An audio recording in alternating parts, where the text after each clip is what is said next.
What's in the box? What's in the box? What's in the box? It's New Tool Tuesday. We're gonna set up this awesome tool that we got. It's essential in my shop now. I've been using a little one and now I've got a larger one. So stick around and let's build something.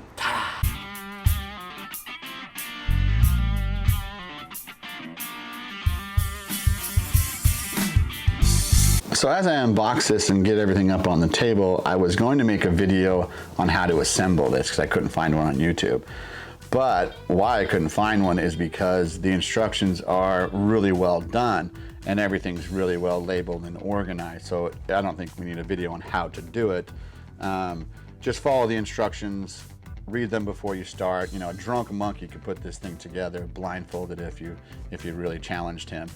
The only issue I had right here was that I had to force one of the hex screws by about a 32nd of an inch, so I just grabbed a block and a hammer and gave it a light tap just to get that one corner in.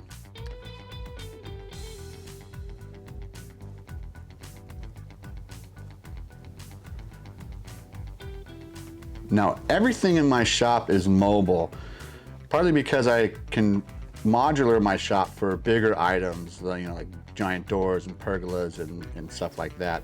But I also really like to wheel things out into outside and work outside. So I thought I'd add these cashers in and drill them out, and you know, it's a good idea, but this thing is so top heavy that it just wants to fall over. So this idea was not right. Don't do this.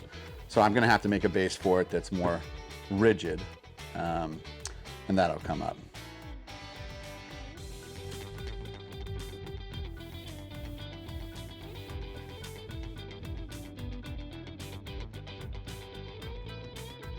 So the motor assembly was pretty easy.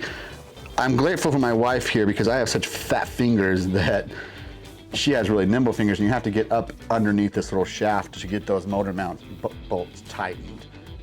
So I was grateful to have her. And since she was out there, she could help me with the other smaller screws, like for the cord and the switch, and also help me tension the motor belt. So I'm gonna hold it back to get the tension correct, which is about 1 inch give in the belt, and then she's going to tighten the screws, which was really helpful. Thank you for her. She's awesome.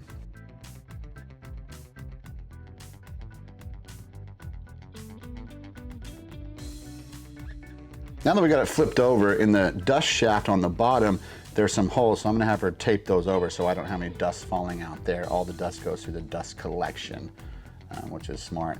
We'll put the back fence on and then we're gonna square it. The joiner comes with like a squaring tee that actually lives on the joiner. It's plastic, it's not super great. I'll square it up with a metal square, but I'm showing her how to use it. And the whole time here, she's asking me, what's this for? How do you use it? So I just wanna make sure everything's safe and get it set up, and then I'm just gonna give her just like a little demo of what it does. I have some old boards and I'm just gonna show her why we have it. These are like 30 years old, and I'm going to square to this. See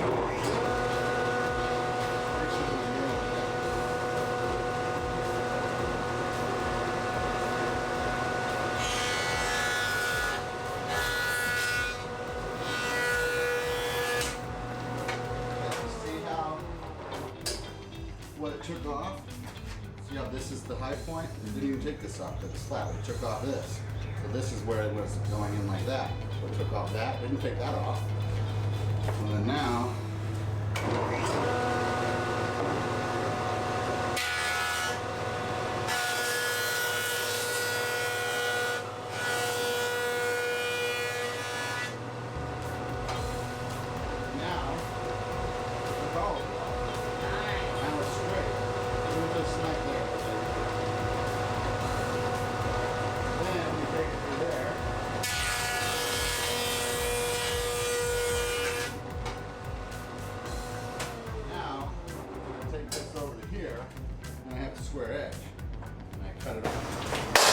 yeah, buddy. That is the Ridgid 6 1/8 inch joiner. It is the best joiner on the market. I'm not sponsored by them, so don't think that. You can get a little benchtop joiner from Craftsman or all kinds of people. They're, you know, $340 to $499. This is around $599. So you can actually get a 42 inch out feet and in feed table, 6 1/8 wide. It's super well built. I've got casters on it coming up from the center. They're a little shaky, so we're gonna rebuild a stand for it that's a little more rigid for the Ridgid joiner. Woo! All right, thanks for watching. New Tool Tuesday. I'm Stoner Ericson from Ericson Design Company. Let's build something.